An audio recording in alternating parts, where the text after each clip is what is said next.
आप सभी को नमस्कार। थैंक यू वेरी मच, बहुत बहुत धन्यवाद। मैं नमस्कार जयपुर बोलूं या नमस्कार राजस्थान बोलूं?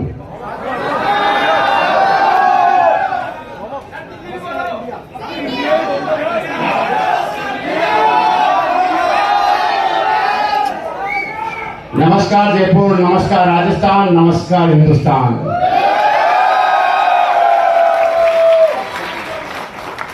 कैसे हैं आप सभी लोग?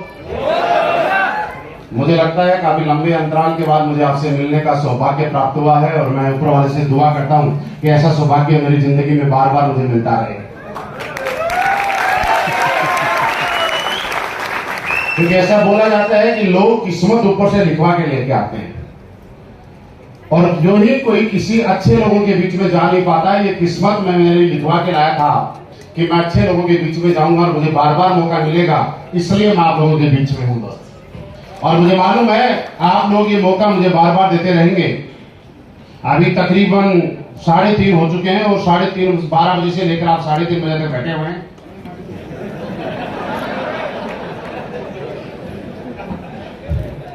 क्या हुआ?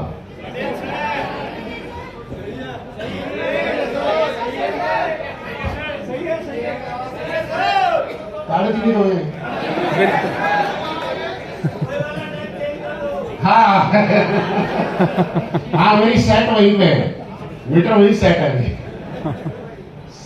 देखिए समझदार के लिए इशारा काफी होता है, कुछ समझ जाते हैं कुछ नहीं समझते। चलिए मैं पिछले कई दिनों से ऐसे ही भाग में रहूं। कल मैं इस टाइम अहमदाबाद में था और अहमदाबाद में तकरीबन 2000 लोगों का शो था और अहमदाबाद में भी मैं संयोग से ही पहुंच पाया था। मैं आपको बताऊं, मतलब कुणाल सर का वहां शो था और मैं आपको एक चीज मैं मेरी जिंदगी में मैंने सीखी और आज आपको दोबारा बता रहा हूं। वैसे इस शो से उस बात का कोई मतलब नहीं है, लेकिन फिर भी मैं आपको बताना चाहता हूं कि लोग बोलते हैं कि मुश्किल है। मैं आपको बताऊं इस दुनिया में मुश्किल कुछ भी नहीं है। अगर कोई पावर किसी चीज में है तो वो आपकी मेहनत में नहीं है। पावर और आकर्षण किसी चीज में है तो आपके एफर्ट्स में नहीं है। अगर किसी चीज का सबसे बड़ा पावर है तो आपके समर्पण में है, आपके भाव में है, आपकी श्रद्धा में है, आपके यकीन और विश्वास में है। हम लोगों को बोलते हैं कि लोग सालों सालों से मेहनत करते हैं, 6 महीने हो गए, 1 साल हो गए, 2 साल हो गए, 4 साल हो गए, लेकिन जो चाहिए वो नहीं मिल पाया। ऐसा होता है ना मेरे दोस्त? ऐसा नहीं है कि मेहनत कम की है, ऐसा नहीं है कि एफर्ट्स नहीं लगाए हैं। फर्क सिर्फ एक ही वजह, सिर्फ वो वजह ये है कि उसका भाव सच्चा नहीं था, उसकी समर्पण सच्चा नहीं था, उसकी श्रद्धा अटूट विश्वास नहीं था। जब आपकी श्रद्धा और भाव अगर मजबूत होता है तो मैं आपको एक एग्जांपल देता हूं, आप मेरी बात से शायद सहमत होंगे। ऊपर वाले दिन आपने सुना होगा पुरानी बहुत चीजें, कुछ कथा सुनी होंगी, बूढ़े बुजुर्गों से सुना होगा, तो आपने एक चीज पक्का सुनी होगी कि पुराने टाइम में जितने भी राक्षस हुए हैं उन सबको अगर वरदान देने का काम किया तो किसी न किसी देवता ने किया। राइट? हर देवताओं को मालूम है कि राक्षस को वरदान देने का मतलब वो मनुष्यों का नुकसान करेगा, वो समाज सेवा में नहीं समाज अहित में काम करेगा, लोगों का नुकसान करेगा, कोई गलत काम में अपनी शक्तियों का और अपनी ताकतों का दुरुपयोग करेगा। राइट? उसके बाद भी आज तक हर राक्षस को वरदान देने का काम अगर किसी ने किया है तो वो इस धरती के ऊपर देवताओं ने किया है। वजह यह है कि राक्षस की तपस्या में, उसकी भक्ति में इतना ताकत थी, इतना समर्पण था और इतना भाव था कि देवता को यह जानते हुए कि ये अपनी ताकतों का गलत इस्तेमाल करेगा, उसके बाद भी उसको वरदान देने के लिए मजबूर होना पड़ गया। राइट? तो मतलब ये नहीं है कि आप कितनी मेहनत कर रहे हैं, मतलब ये है कि आपका भाव कैसा है। और मैं कह सकता हूं कि जब बुरे काम करने के लिए, गलत काम करने के लिए ऊपर वाला भगवान किसी राक्षस को वरदान दे सकता है, तो हम तो इस देश के, इस सृष्टि के, इस समाज के लिए एक अच्छा काम करने के मिशन पे हैं, ऊपर वाले की कोई औकात नहीं कि मैं आशीर्वाद ना दे सकता। जब गलत काम के लिए दे सकता है तो अच्छे काम के लिए तो देना ही पड़ेगा। तो मेरे दोस्त, मैं ये कह सकता हूं कि आज फर्क इस बात से नहीं पड़ेगा कि अभी 6:30 बजे की 6 बजे की 3:30 बजे, कोई मतलब नहीं। फर्क इस बात से है कि आप में से कुछ लोग 11 बजे इस हॉल में आए होंगे और 11 बजे से आने के बाद अभी 6 बज गए, उसके बाद भी आपने अपनी चेयर को नहीं छोड़ा है। और यह भी पक्का है कि 6 घंटे चेयर पे बैठे रहना कोई आसान काम नहीं है। मेरी बात से सहमत है? आपको लगता है कि यह मुश्किल है? वैसे देखा जाए तो रियल मुश्किल है यार। लोग बोलते हैं कि नेटवर्क मार्केटिंग मुश्किल है, कामयाब होना मुश्किल है, सक्सेस होना मुश्किल है। मेरे दोस्त, मैं आपको एक चीज बताऊं कि हम लोग इस दुनिया के अंदर दुनिया का सबसे मुश्किल काम करके आए। जो सबसे मुश्किल काम था ना, वो काम करके आज हम यहां पे हैं। और वो काम जानना चाहते हैं क्या है? आप इस चेयर पे कितने घंटे बैठे रह सकते हैं एक ही पोजीशन में? 12 घंटे, 24 घंटे, 36 घंटे, या और भी ज्यादा हिम्मत करेगा तो 40 घंटे। क्या उससे ज्यादा देर तक बैठे रह सकते हैं? आपको लगता है कि चेयर पे बैठना आसान काम नहीं है दोस्त? 40 घंटे चेयर पे एक जैसे बैठे रहना आसान काम नहीं है, बहुत मुश्किल है, राइट? और हम इस दुनिया का सबसे मुश्किल काम एक ही जगह लगातार 9 महीने तक एक ही जगह रहने के बाद, उसी सिचुएशन में रहने के बाद इस धरती पे आए हैं। दुनिया का सबसे मुश्किल काम तो हम लोग पहले ही कर चुके हैं। इस बात से आप समझ सकते हैं कितना मुश्किल था एक ही जगह 9 महीने निकालना। 9 घंटे चेयर पे निकालना आसान नहीं होता है। जब इतना मुश्किल काम करके हम यहां पे आ सकते हैं, तो अब जो काम करने वाले हैं ये कोई मुश्किल काम नहीं है, तो बहुत आसान काम है यार। बशर्ते आपका भाव अगर सच्चा है कि नहीं है, आपका समर्पण सच्चा है कि नहीं है, आपकी श्रद्धा इस काम में सच्ची है या नहीं है। आपने देखा होगा कि यहां पे नसीब सर ने एक बात बताई कि करशन जी आए और उनके भाई आए, दोनों में से एक आदमी आज ब्लैक डायमंड और दूसरा आदमी ब्लैक डायमंड के अचीवमेंट के बारे में लोगों को बता रहा है। वजह क्या कि एक आदमी का भाव सच्चा था। और इस दुनिया के अंदर मैं आपको बताऊं कि आप कितने, मैं ये नहीं कहूंगा कि आप मेहनत करो, क्योंकि दोस्त मेहनत से कामयाबी नहीं मिलती, अकेली मेहनत से कभी कामयाबी नहीं करती। और अगर आप मेहनत करते हैं तो एक आदमी थक जाता है। इस काम को अगर आज के बाद आप करें तो ये सोच के करें कि इस काम को करने में आपको खुशी का एहसास होता है कि नहीं होता। जब तक ये काम आपको खुशी नहीं देगा, जब ये काम आपको जब तक आनंद नहीं देगा, जब तक इस काम को करते हुए आपको प्राउड फील नहीं होगा, तब तक दुनिया की कोई भी बड़ी बड़ी ताकतें, मैं मेरी कितनी भी गाड़ियां दिखाऊं, मैं मेरे कितने भी चेक दिखाऊं, करशन जी कुछ भी दिखाएं, आपके ऊपर कोई फर्क नहीं पड़ने वाला। सबसे पहले जरूरी है कि इस काम को करते हुए आपको प्राउड फील हो रहा है कि नहीं हो रहा। दूसरा जरूरी है कि इस काम को जब आप करते हैं तो आपको अंदर से खुशी महसूस हो रही है कि नहीं हो रही। मेरे दोस्त, जिस तरह से आप देखिएगा, लोगों के अपने अपने शौक होते हैं और हर आदमी को एक ही काम के अंदर आनंद नहीं आता है। हर आदमी के शौक अलग अलग होते हैं, अलग अलग काम करने के तरीके होते हैं। कुछ लोगों को क्रिकेट देखने का इतना ज्यादा बुखार होता है, इतना ज्यादा आनंद आता है कि रात के 3 बजे जब वर्ल्ड कप चल रहा होता है तो सुबह 6 बजे जिस लड़के को ऑफिस से भी जाना होता है, वो रात को 2 से लेकर 5 बजे तक लगातार क्रिकेट देखता है और किसी से शिकायत नहीं करता कि मुझे 6 बजे ऑफिस जाना है, राइट? लेकिन कभी उसके मुंह से आपने ये नहीं सुना होगा कि वो थक गया। कभी उसके मुंह से आपने ये नहीं सुना होगा कि उसको जोर आ गया, वो परेशान हो गया। क्या सुना? कभी नहीं सुनोगे।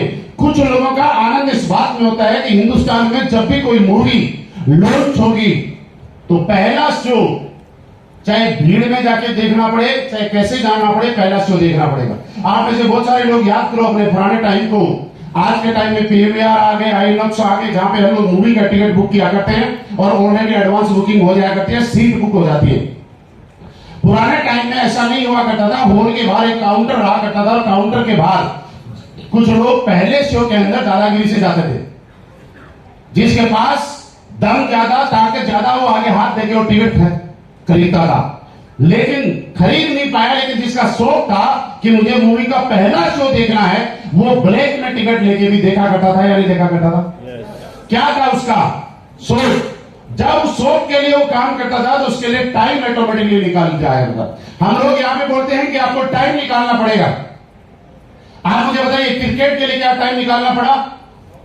उसका शौक है, उसका आनंद है, उसको मजा आ रहा है उस काम में, इसलिए उसका टाइम निकल जाता है। मूवी देखने के लिए टाइम नहीं निकालना पड़ा, नींद उसको भी आ रही है, लेकिन उसका शौक है, ये काम उसको मजा दे रहा है, आनंद दे रहा है, तो उसको ऑटोमेटिकली उसके लिए टाइम निकल जाता है।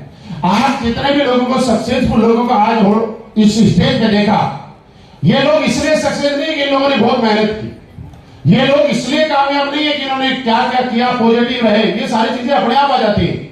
लेकिन उससे पहले जरूरी है कि इन लोगों को इस काम को करने में आनंद आने लग गया, इस काम को करने में मजा आने लग गया। आज मैं 30 के 30 दिन की बात करूं या नहीं करूं, बात अलग है, लेकिन मैं आपको एक बात बताना चाहता हूं कि मैं आपको मोटिवेट करने के लिए आपके सामने नहीं, मैं आपको ये प्रेरित करने के लिए नहीं हूं कि आप सेल निकालिएगा और आप सेल निकालेंगे तो मेरा चेक बड़ा हो जाएगा। अभी एक गलत फहमी है तो आप निकाल दीजिएगा। मैं आपको ये बताना चाहता हूं कि यहां पे बैठे हुए 4-5 लोगों को अगर छोड़ दिया जाए तो यहां बैठे हुए A to Z लोग जब आप ज्वाइन हुए थे उससे पहले मैं कैंपिंग में था। मुश्किल से 3-4 लोगों के अलावा सब को छोड़ देता हूं तो यहां पे बैठा हुआ हर आदमी जब इस हॉल में आया था, इस मीटिंग में आया था, किसी भी पहली AWPL की मीटिंग में आया था, जब पहली बार फॉर्म भरा था, पहली बार रजिस्ट्रेशन कराया था, उससे पहले से मैं कैंपिंग पे था, उससे पहले से मैं जैगवार में हूं। तो ये बात बिल्कुल निकाल दीजिए कि आज मैं आपके सामने आपको मोटिवेट करने आया हूं। लोग, मैं आपको यह कहने आया हूं कि आप सेल ज्यादा भेजिए, मैं आपको यह कहने आया हूं कि आप सेल ज्यादा भेजोगे तो मेरा चेक बड़ा बनेगा। तो ये बात आप निकाल दीजिए। मैं आपके साथ निस्वार्थ भाव से आपके सामने हूं। मैं आपसे जो बात करता हूं मेरे किसी भी स्वार्थ के लिए नहीं, मैं निस्वार्थ भाव से काम कर रहा हूं, वो इसलिए कर रहा हूं और आपको भी करना चाहिए। आज जब लोग मुझे पूछते हैं कि सर इतना बड़ा नेटवर्क हो गया, क्या वजह है कि आप 30 के 30 दिन ग्राउंड पे रहते हैं? मैं आपको भी बताऊं कि मेरे घर में मैं मुश्किल से महीने में 4 से 5 दिन रह जाऊं तो बहुत बड़ी बात है। 25 से 26 दिन होटल में रहने का मौका मिलता है। मतलब होटल में घर की तरह रहते हैं और घर में होटल की तरह रहते हैं। घर में जाते हैं, जब कपड़े गंदे हो जाते हैं तब वो कपड़े बदल के बैग में चेंज करके ले आते हैं। मैं कल मेरे बैग को देख रहा था और बैग को देखने के बाद मेरे मन में ख्याल आया कि लोग पूरे जीवन के अंदर इतनी बार फ्लाइट में नहीं बैठते जितनी उससे ज्यादा बार तो मेरा बैग जो है वो फ्लाइट की यात्राएं कर चुका होता है। वो भी सोच रहा होगा यार किस खुश नसीब वाला हूं कि मैं कितनी बार फ्लाइट की यात्रा कर रहा हूं। लेकिन ये है, यहां पे जितने भी लीडर हैं मैं उनको ये कहना चाहता हूं कि मेरे दोस्त, काम यहां पे जैसे बताया गया था वैसे करना ही पड़ेगा। आप लोगों की तरह मैं इस इंडस्ट्री के अंदर आया था, मैं रहने वाला यहाँ आपके पास का ही हूँ, सीकर डिस्ट्रिक्ट का रहने वाला हूँ। मैं इसी जन्मभूमि आपकी है, यही जन्मभूमि मेरी है, यही रेत पे मैं पल बढ़ा हूँ। बचपन में क्या क्या किया क्या क्या नहीं किया वो बात नहीं बताना चाहता। मैंने लाइफ में कभी पढ़ाई के ऊपर इतना ज्यादा फोकस नहीं किया जितना हम आज के माँ बाप अपने बच्चों से करवाते हैं। आज के मम्मी पापा बच्चों को बोलते हैं 90% लेके आना, 80% लेके आना, फर्स्ट आना, सेकेंड आना। और मेरा विचार अलग था और मेरे विचार में आप जैसे बहुत सारे लोग हैं इसलिए मेरे विचार बन जाएंगे। मैं आज भी कहता हूं कि कम से कम इतना नंबर आना चाहिए कि उस नंबर की वजह से आप अपनी क्लास में चले जाएं।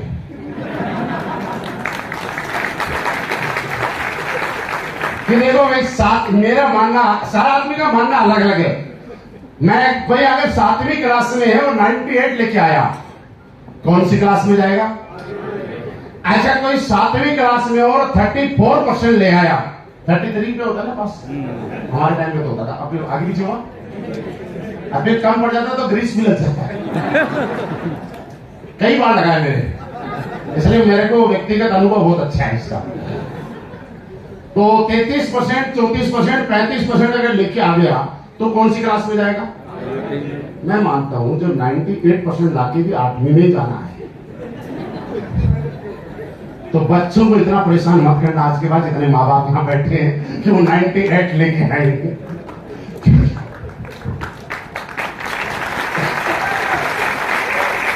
मैं बहुत ज्यादा नंबर नहीं लेके आया सच बताऊं, और संयोग से मैं मेरी लाइफ में मैंने एक ही बार भर्ती देखी आर्मी के जैसलमेर में रैली में गया, उस रैली के अंदर मैं भर्ती हो गया और भर्ती होने के बाद माउंट आबू से मैं डिस्पैच हुआ, जाट सेंटर में मैं चला गया। मेरी यूनिट के कई लोग यहाँ पे बैठे हुए हैं, तो हम लोगों ने बड़े अच्छे से नौकरी की, लेकिन कभी मन से नहीं की। अच्छे से की लेकिन मन से नहीं की। जैसे मैं यहाँ पे बोल रहा हूँ कि इस बात को समझ लीजिए, लोग बोलते हैं कुछ समय के बाद लोग इस काम को छोड़ के क्यों भाग जाते हैं, क्योंकि उनको इस काम में मजा नहीं आता, इस काम में उनका आनंद नहीं आता। अब लोग मुझे बोलते हैं कि आप नौकरी बीच में छोड़ के फिर क्यों आ गए, मैंने कहा यार मुझे मजा नहीं आया, मुझे आनंद नहीं आया उस काम में, क्योंकि मैं जब बैठता था मुझे लगता था कुछ और करना चाहिए, मुझे लगता था ऐसा करना चाहिए। और दोस्त आज भी अगर आप करना चाहते हो तो आपको एक चीज बता रहा हूं, जब आप लोगों के पास जाते हो लोग हमेशा एक बड़ा शानदार का डायलॉग आपके ऊपर मारा करते हैं, और वो डायलॉग ये है कि बेटा ये काम बच्चों का खेल नहीं। ऊपर वालों क्या बोलते हैं कि बच्चों का खेल। और मैं आज आपको बता रहा हूं कि इस इंडस्ट्री में अगर आपको कामयाब होना है तो लिख के ले जाना, ये बच्चों का ही खेल है, ये बड़ों का काम नहीं है। बच्चा और बड़ा कौन होता है, आप इस बात को समझिए, बच्चा कौन और बड़ा कौन। बच्चा वो जो सीखना चाहता है, बच्चा वो जो जानना चाहता है। बड़ा कौन, बड़ा वो जिसको लगता है मैं जान गया, बड़ा वो जिसको लगता है मैं कुछ सब कुछ सीख गया। आपके घर में जब 4-5 साल का बच्चा होता है, आपके अंगुली पकड़ के चल रहा होता है और चिड़िया उड़ रही होती है, कौवा उड़ रहा होता है, तो आपका बेटा आपसे सवाल करता है कि पापा ये कौवा उड़ रहा है, हम क्यों नहीं उड़ते, पता है। जब वो भैंस गाय पूंछ हिलाती है तो आपका 4 साल का बच्चा आपसे सवाल करता है कि पापा भैंस तो पूंछ हिला रही है, हम क्यों नहीं हिला रहे। बच्चा है, बच्चा है। कुत्ता जब भौंकता है तो बच्चा सवाल करता है कि आखिर ये कुत्ता क्यों भौंक रहा है। जब पेट की टहनी हिलती है तो 4 साल का बच्चा क्या बोलता है, ये टहनी क्यों हिलती। और हमें लगता है कि अरे भाई बच्चा क्या सवाल कर रहा है, लेकिन क्या ये सवाल किसी 20 साल का होने के बाद किसी ने किया। क्योंकि 20 साल का होने के बाद हमें लगता है कि हमें सब कुछ मालूम है, हमें सब कुछ आता है, हम सब कुछ जान गए हैं। और वो 4 साल का बच्चा सीखना चाहता है, वो जानना चाहता है, वो समझना चाहता है, अपनी नॉलेज को बढ़ाना चाहता है। इसलिए मैं कहता हूं बच्चा वो जो सीखना चाहता है, बच्चा वो जो जानना चाहता है, बच्चा वो जो अपनी नॉलेज को बढ़ाना चाहता है। आप मुझे बताइए कि ये बड़ों का खेल है कि बच्चों का खेल है। बच्चों का खेल। आज के बाद बड़ा बनना है या बच्चा बनना है। बच्चा बनना है। जब तक आप सीखते रहोगे, 80 साल की उम्र में भी अगर कोई सीख रहा है तो वो बच्चा है।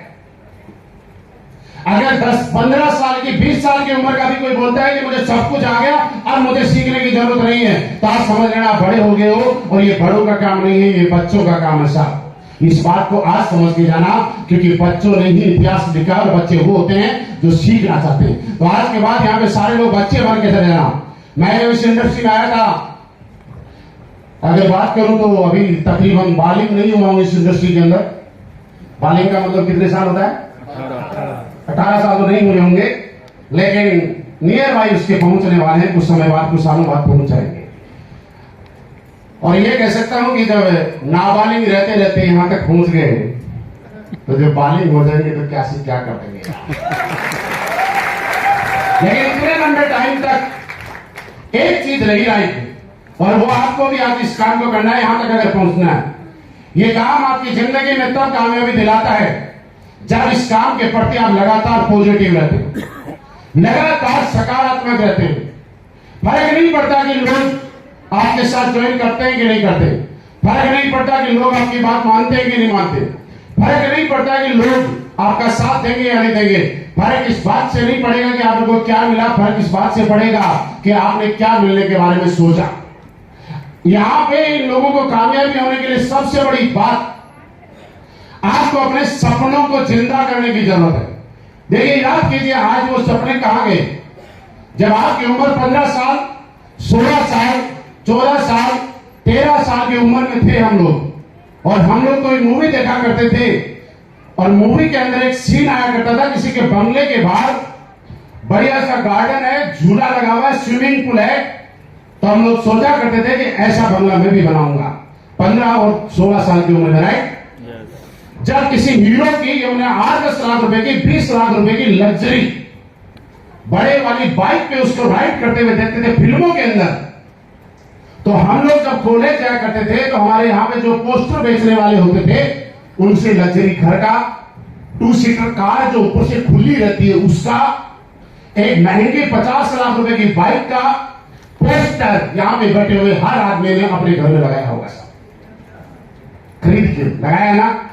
लेकिन क्या हुआ, 16 साल 17 साल 18 साल के बाद मम्मी पापा की परेशानी बढ़ी कि अगर हमारा काम इस बच्चे को 18 साल का करना था, हमने कर दिया, आप तो नौकरी की तरफ चल।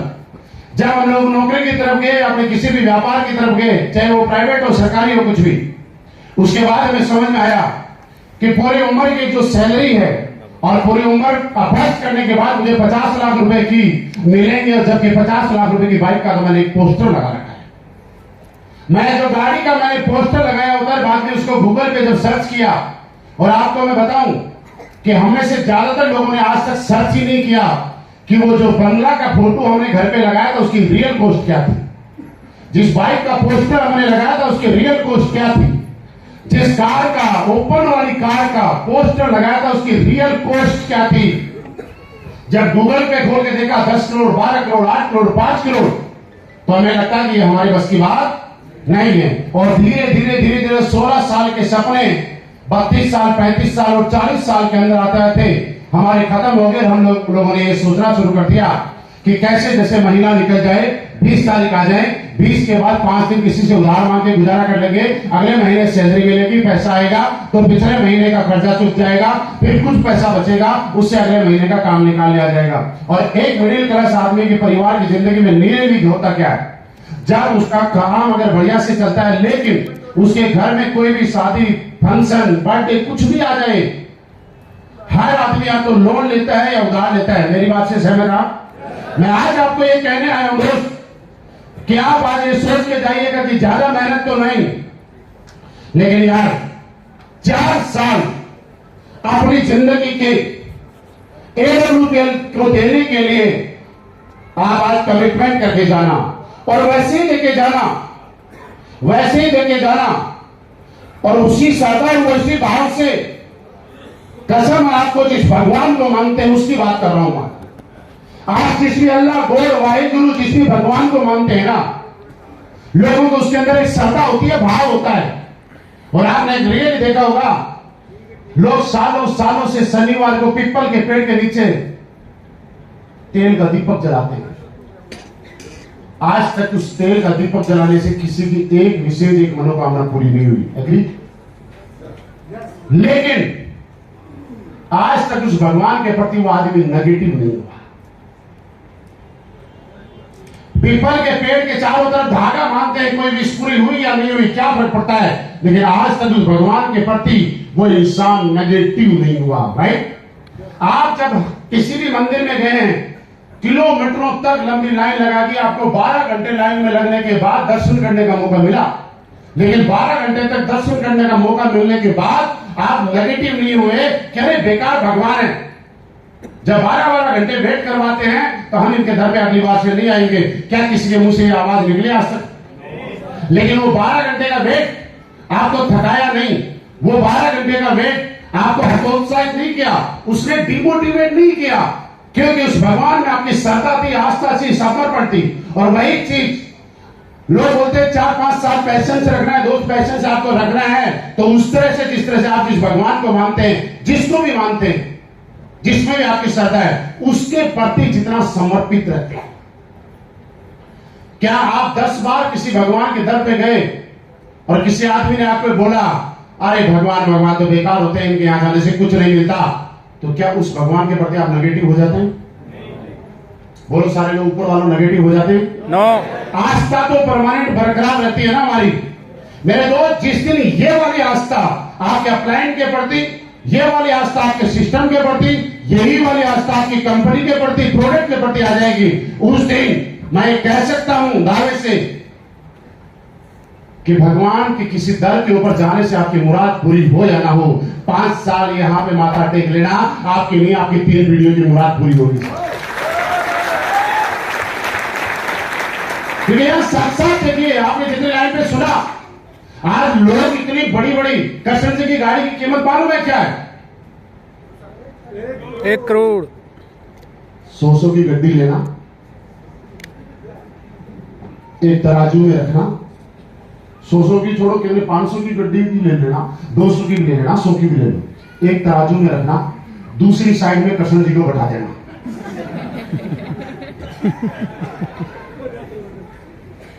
ये अगर उस तराजू को उठा दे तो जिस आदमी के 1 करोड़ जितना वजन नहीं है यार, वो आदमी जब 1 करोड़ की गाड़ी लेकर निकलता है और आम आदमी बाहर देखता है तो पता है क्या बोलता है? किसी रईस बाप की औलाद होगी, यही बोला जाएगा ना। ये कोई अगर कोई आम आदमी की बात कर रहा हूं, हमारी नहीं, ये नहीं बोलेगा कि अपनी मेहनत से गाड़ी कमाई होगी, क्योंकि उम्र इतनी कम है कि ड्राइवर जैसा लगता नहीं। ये तो सोचेगा नहीं कि ये ड्राइवर होगा किसी का, तो क्या लगेगा?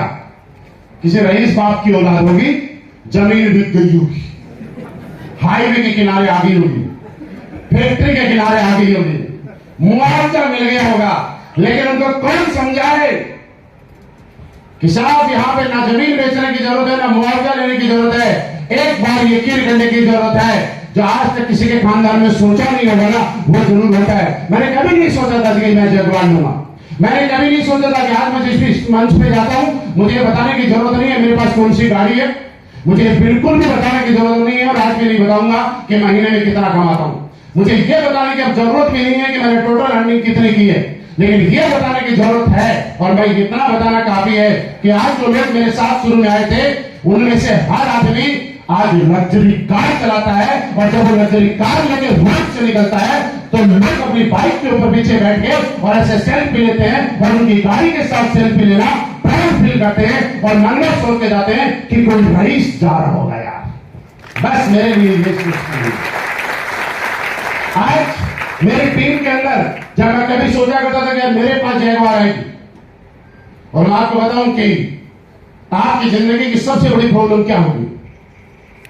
जब हम लोग लगातार मेहनत करते हैं तो हमारे घर वाले, परिवार, दोस्त, हमारे हितैषी हमें बोलते हैं कि नहीं यार ये काम ठीक नहीं है, कोई और काम कर ले। ऐसा बोलते हैं कि नहीं बोलते? मुझे बताओ दोस्त, आपको एक चीज मैं बताना चाहता हूं, या तो आप बात मानना या मत मानना, लेकिन एक चीज बताना चाहता हूं, आज के बाद अपने माँ बाप, भाई बहन, परिवार, दोस्त, रिश्तेदार, उनसे जितना प्यार, मोहब्बत, सम्मान जितना आज से पहले करते थे, उससे ज्यादा करना आज के बाद मेरे कहने से। लेकिन जिंदगी में सब कुछ उनको देना, हर चीज का हक देना, लेकिन एक हक का भी मत देना, और वो हक ये है कि AWPL के अंदर आप अगर कामयाब होते हैं तो उनको सलाह देने का हक गलती से कभी मत दे देना।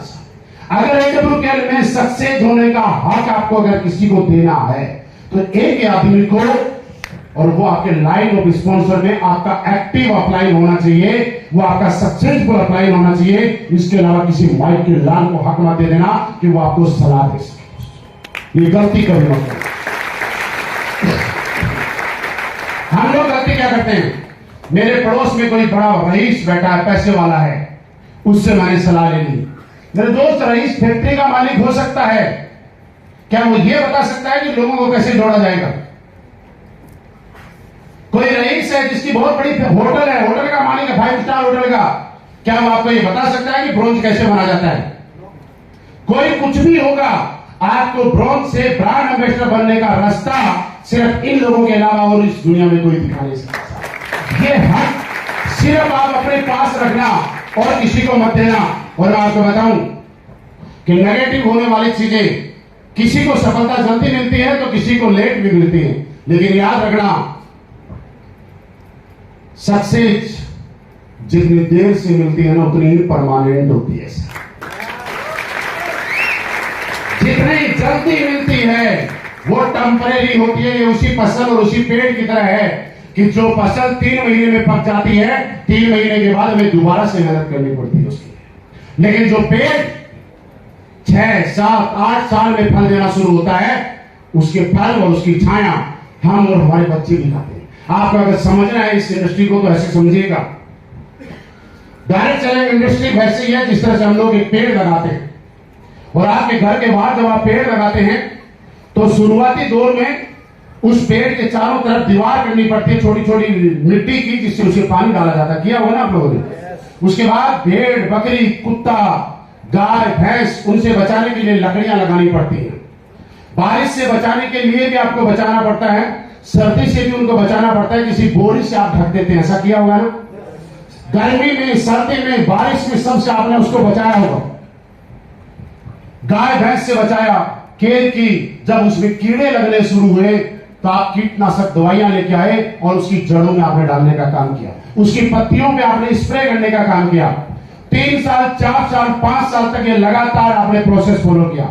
5 साल के बाद जब वो पेड़ बड़ा हो गया तो आपको उसमें पानी डालने की जरूरत नहीं है, क्योंकि उसकी जड़ें इतनी मजबूत है कि अगर 1 साल लगातार भी बारिश नहीं आएगी तो वो अपने दम पे खड़ा रहता है कि नहीं रहता। उसके बाद उसको किसी भी ना बारिश से बचाने की जरूरत, ना गर्मी से ना सर्दी से, क्योंकि वो तना पेड़ उसकी टहनी इतनी मजबूत हो चुकी है कि वो हर चीज को बर्दाश्त कर सकता है, सहन कर सकता है। और उसके बाद पहले हम उसकी केयर करते थे, पहले हम उसको बचाते थे, पहले हम उसका ध्यान रखते थे।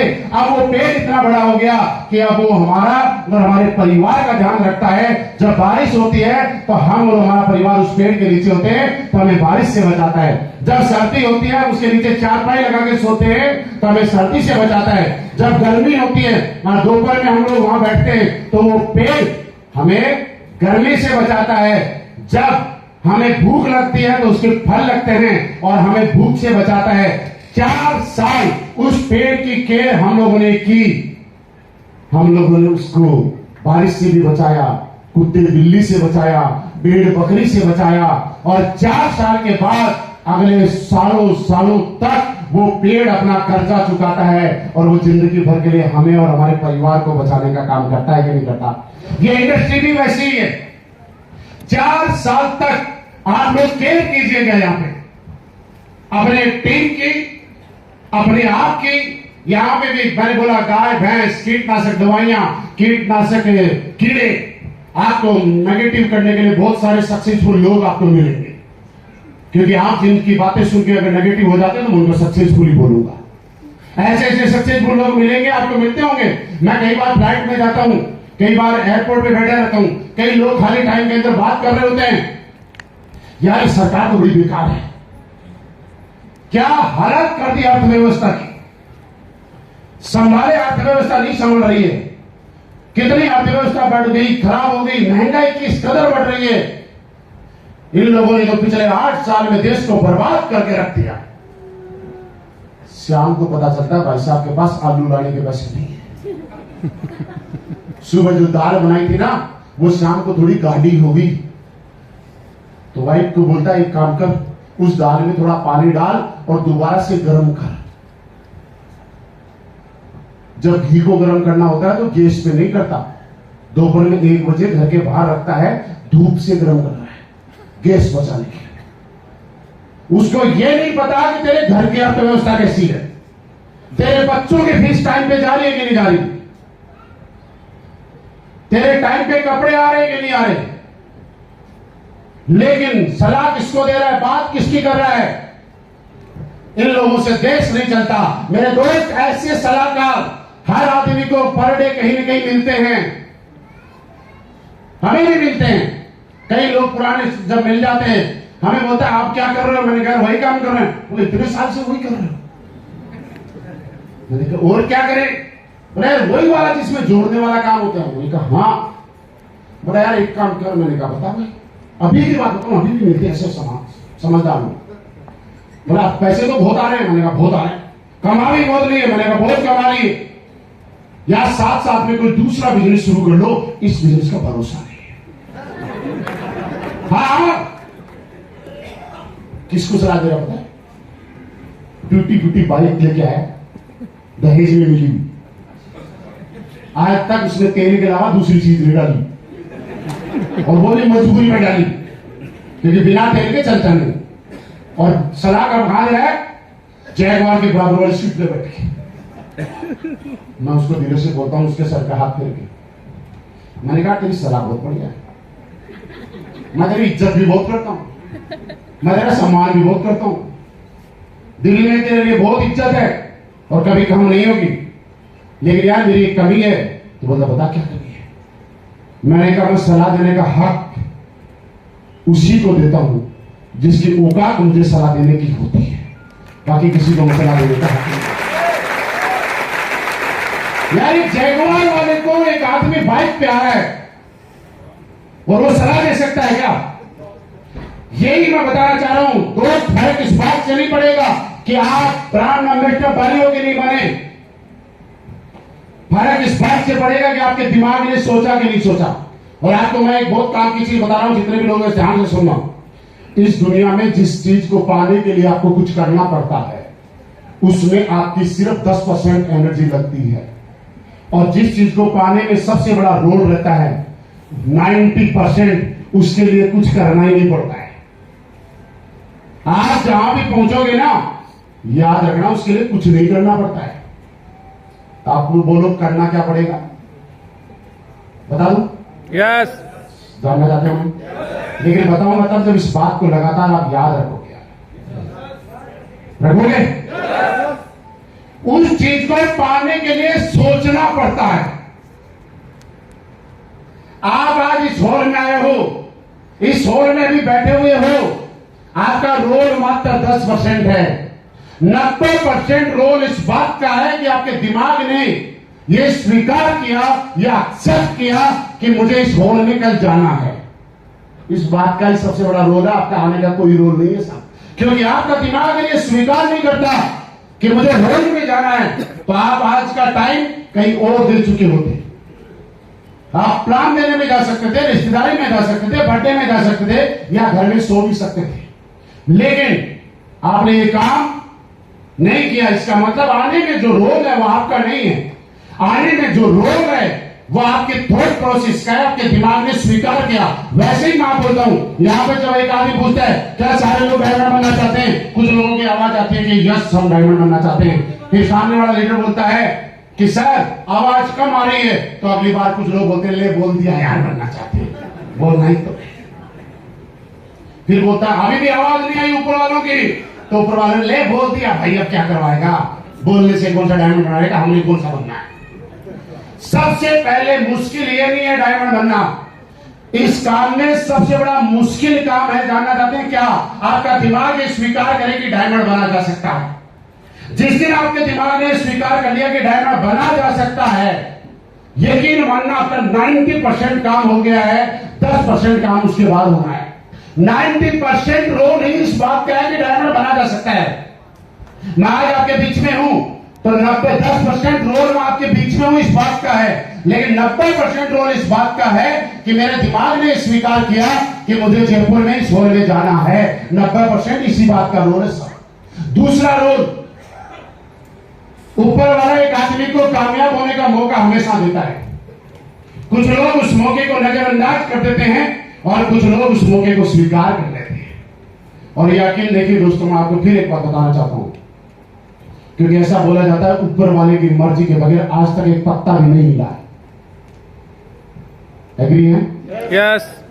क्या लगता है ऊपर वाले की मर्जी के बगैर कुछ हो सकता है? तो आप यकीन मानना आप अपनी मर्जी से यहां नहीं बैठे हुए, ये मर्जी ऊपर वाले की है।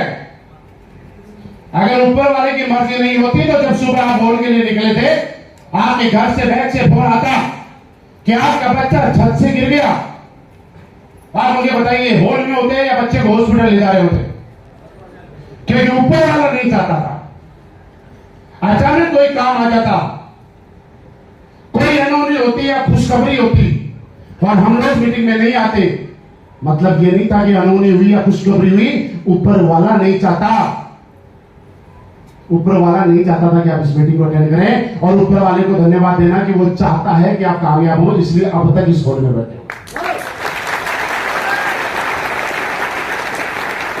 अब हमें विश्वास करने की जरूरत है, जब ऊपर वाला चाहता है और हमारे दिमाग ने स्वीकार कर लिया कि मैं बन सकता हूं, तो मुझे बनने के लिए यहां पे सीखते रहना पड़ेगा, और सीखने के लिए काम करना पड़ेगा, आपको बच्चा बनना पड़ेगा। बड़े कोई भी है, क्योंकि बड़ा आदमी कामयाब नहीं होता, बच्चा बनना पड़ेगा। जब आप बच्चे जिस दिन बन जाते हैं तो आपकी जिंदगी में वो सीखना आ जाता है, क्योंकि आपकी जिंदगी में जब सीखना शुरू करते हैं तो सारे सवाल खत्म हो जाते हैं। सब लोग बोलते हैं ना पहले आए वही बन गए, आपको भी लोग बोलते हैं पहले आए वो बन गए। मेरा एक सवाल आपसे, आप सबके दादाजी हैं, क्या लगता है आप जिंदगी में कभी दादा बनोगे कि नहीं बनोगे? हाँ ठीक है, कुछ प्रोसेस है समाज के प्रगति के, वो तो करने ही पड़ेंगे, लेकिन दादा बनोगे कि नहीं बनोगे? बोल के बताओ, बोल, जिनको लगता है कि बनोगे।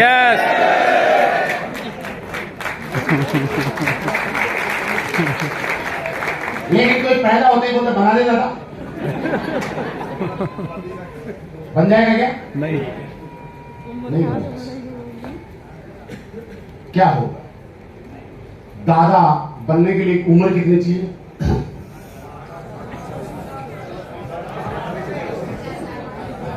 50 साल, 40 ना? अरे क्या गारंटी है 40 में दादा बन जाएगा? आप ही तो बने ना। आप एक पूरी बात जो कहना ये सही बोल रहे हैं, इनकी बात को सुनिए। क्या कोई गारंटी है 40 साल में दादा बन जाएगा? हाँ जी, 42 भी लग हो सकता है, 45 भी हो सकता है, 60 भी हो सकता है। नहीं, प्रोसेस जो है समाज का उसके बाद तो बनेगा, टाइम हो सकता है 38 साल में बने, 40 साल में बने। लेकिन कोई आदमी ये बोले क्या मतलब 40 साल का हो गया और अभी भी दादा नहीं बना, हमारे जो पड़ोसी है वो तो 40 साल में बन गए, मैं तो बना नहीं, तो आज के बाद दादा बनने की उम्मीद खत्म। क्या ये सही है क्या? लेकिन ये है कि ठीक है यार, किसी के बच्चों की शादी जल्दी होगी तो किसी के बच्चों की शादी 2 साल बाद होगी, किसी की खुद की शादी 20 साल की उम्र में होगी तो किसी की खुद की शादी 28 साल की उम्र में होगी, तो किसी की शादी 18 साल में होगी, 16 साल में होगी, जैसे पुराने टाइम में हमारे राजस्थान में कर देते थे। तो इसके अंदर लेकिन ये है कि जो आदमी पैदा हुआ है वो दादा बनने का हक है।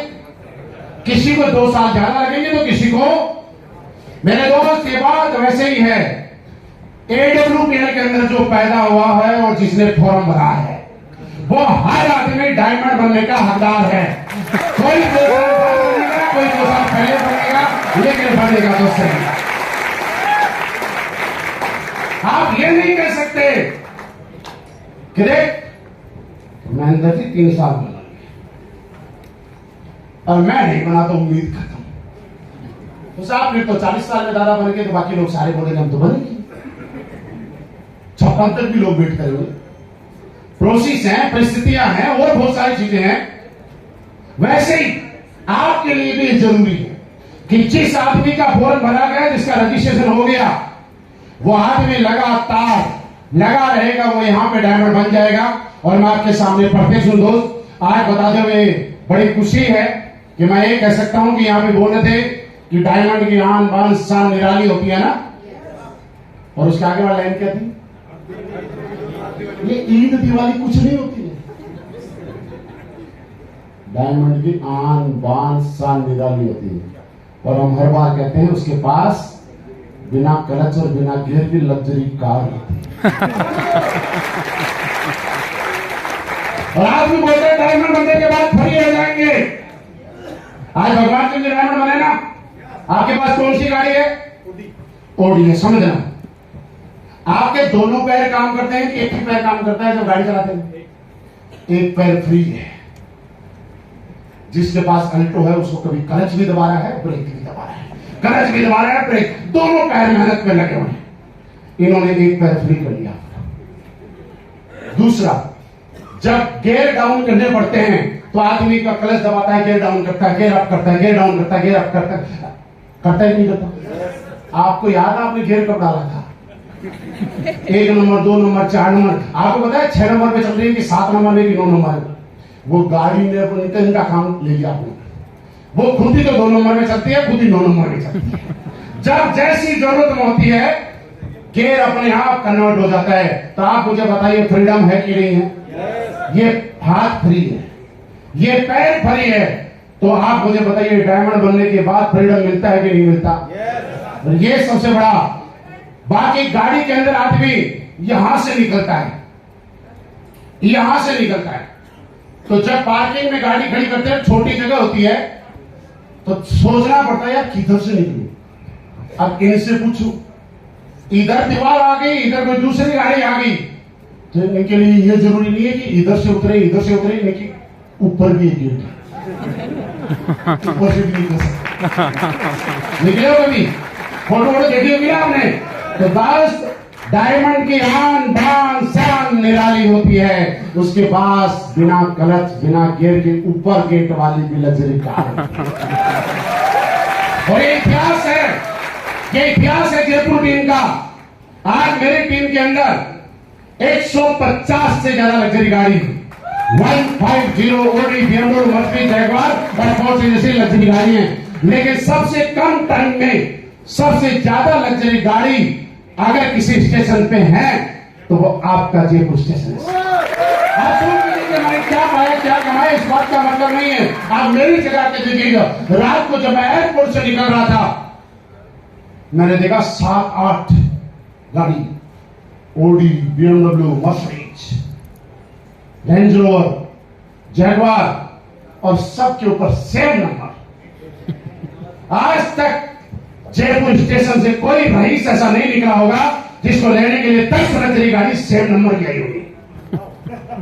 सेम नंबर बोल रहे हैं मैंने, 10 लग्जरी गाड़ी तो ज्यादा भी आई होंगी, हो सकता है उनकी उड़ा दो, लेकिन सेम सिंगल नंबर की 10 लग्जरी गाड़ी वहां वेट कर रही होंगी। आज मैं जयपुर पे आता हूं, एयरपोर्ट से बाहर निकलता हूं, जब 10 लग्जरी गाड़ी निकलती है ना तो आसपास खड़े लोगों की आंखें ऐसी खोल कर निकलती, नंबर एक ही दूसरा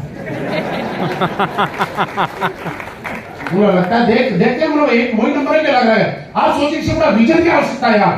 आप इस चीज को सोचिए, अभी मैं 4 दिन पहले बीच में 4 दिन दुबई में था, बढ़िया बिजनेस चल रहा है। हमें आज तक ये पहले सोचना पड़ता था कंपनी ट्रिप देगी तो हम विदेश घूमने जाएंगे। आज इस कंपनी ने इतना पैसा दिया और इस लायक बना दिया कि मुझे लगा कि 4 दिन मेरा कहीं कोई काम नहीं है, तो मैंने तुरंत दुबई का टिकट कराया। नसीब सर को भी मैंने बोला चलो यार हम साथ चलते हैं, मैं अकेला हूं तो हम लोग साथ चलते हैं, लेकिन इन्होंने पहले से टाइम दिया हुआ था तो हम लोग साथ नहीं जा पाए। लेकिन मैं आपको ये कहना चाहता हूं दोस्त, आप 16 साल वाली जो जिंदगी थी ना उसमें जाओ, याद करो अपने सपनों को और हक मत देना किसी को आपके सपनों के प्रति साथ खेलने का। हक मत देना कि दुनिया में कोई आदमी आपको नेगेटिव कर दे। मैं लाइव एग्जांपल हूं यार, क्या नहीं किया होगा हम लोगों ने। लोग आपको आके बोलते रहेंगे, सरकारें बदलती रहेंगी, आती रहेंगी, जब भाजपा आएगी तो बोलेगी कांग्रेस ने महंगाई बढ़ा दी, कांग्रेस आएगी तो बोलेगी बीजेपी ने महंगाई बढ़ाई। मैं आपसे सवाल करना चाहता हूं, क्या महंगाई कभी रुकेगी क्या? मेरे दोस्त, समस्या तो महंगाई है ही नहीं। ये तो हमें भ्रमित किया गया इतने सालों से सरकारों के द्वारा अपने वोट बैंक लेने के लिए, और एक आम आदमी देश का भ्रमित हो रहा है। महंगाई किसके लिए है? अब याद करो, आज से 20 साल पहले जब 40 रुपए और 30 रुपए और 20 रुपए लीटर पेट्रोल था, क्या बाइक की टंकी फुल कराई थी?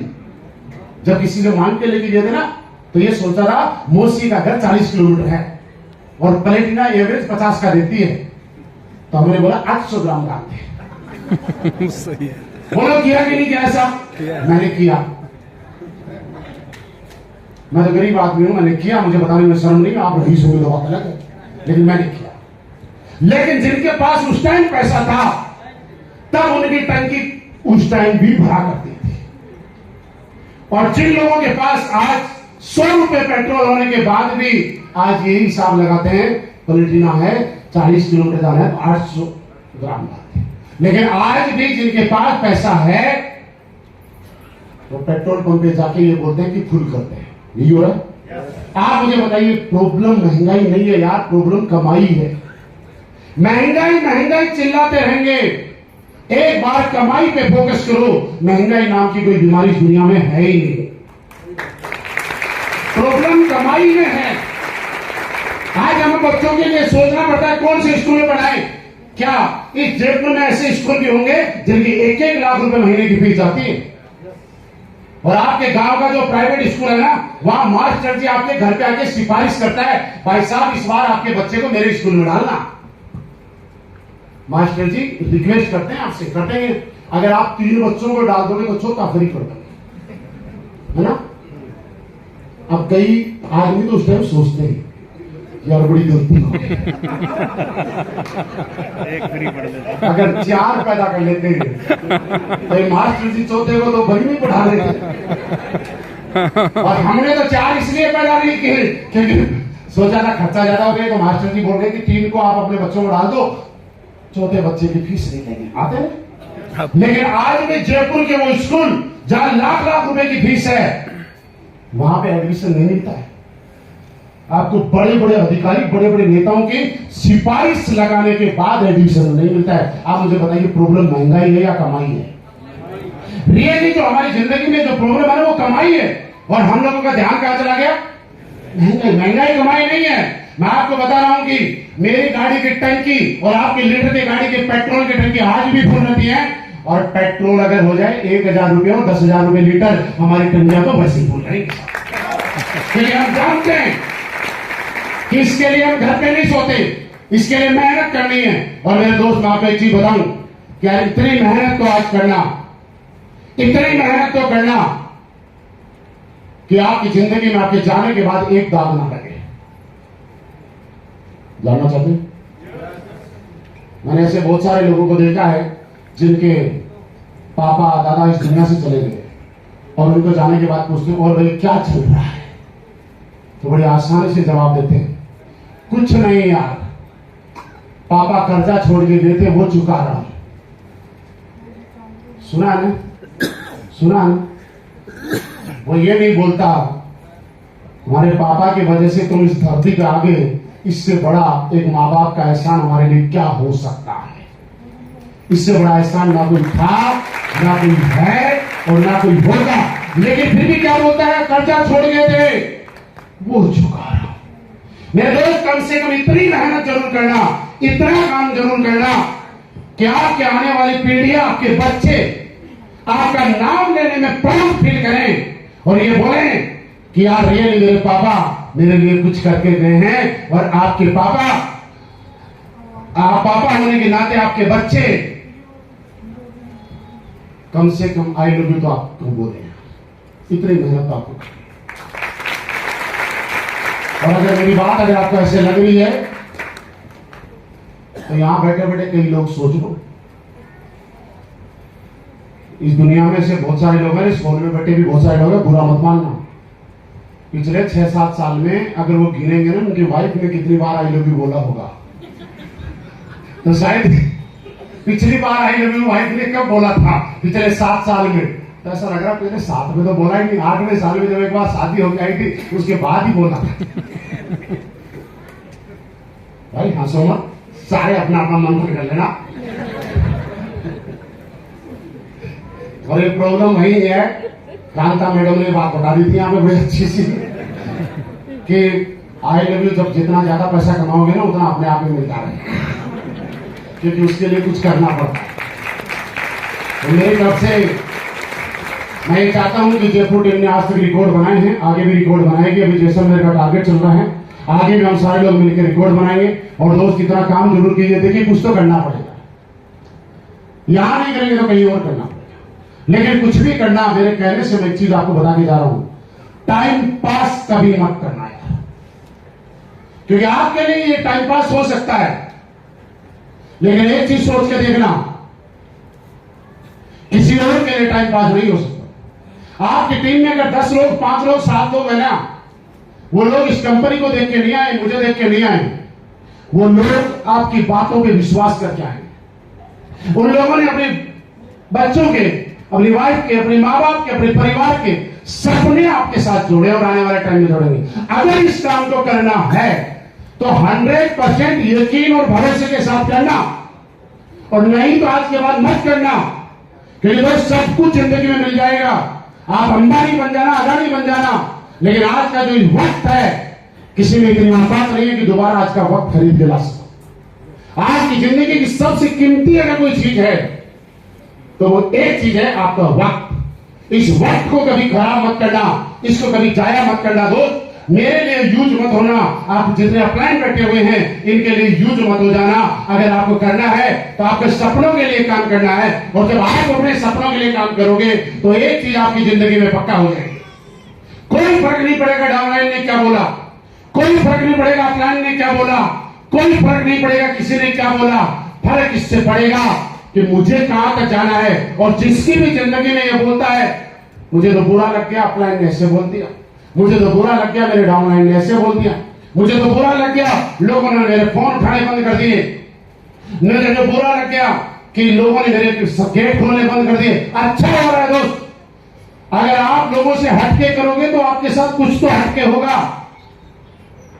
आप लोगों से बड़ा करना चाहोगे तो लोग आपसे चिढ़ेंगे, और मैं बोलता हूं चिढ़ने दो। और ये AWPL इतना ताकतवर प्लेटफॉर्म है, ये कहानी आपने पहले भी सुनी होगी, मैं दोबारा सुनाता हूं।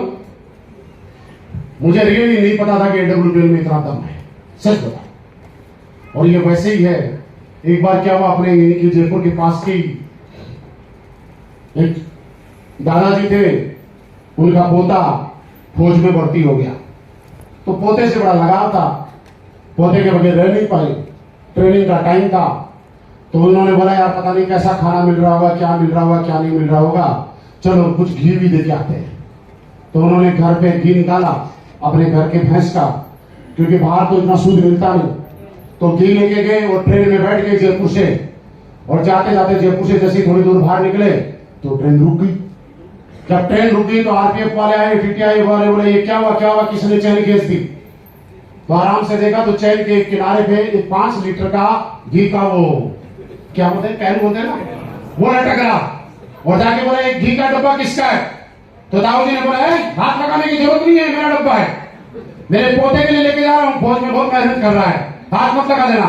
तो उन्होंने बोला अंकल आपको जेल हो सकती है। बोला क्यों, क्या हो गया। बोला आपने ट्रेन रोक दी। बोला मैं तो आजकल ड्राइवर की सीट पे नहीं बैठा, मैंने ट्रेन कैसे रोक। बोला ये बहुत गलत है, कानून में अपराध है। बोला मैंने कर क्या दिया। बोला ये डब्बा जो है तुमने यहाँ टांग दिया उससे। डब्बे से ट्रेन रुक गई। बोला हाँ। बोला सच बताओ इस डब्बे से ट्रेन रुक गई। बोला हाँ इस डब्बे से ट्रेन रुक गई। तो ताऊ जी खड़े होकर बोलते हैं कि आज तक मैंने सुना था कि देसी घी में ताकत होती है, लेकिन आज पहली बार पता चला कि देसी घी में इतनी ताकत होती है कि इतने बड़े ट्रेन को भी रोक देता है।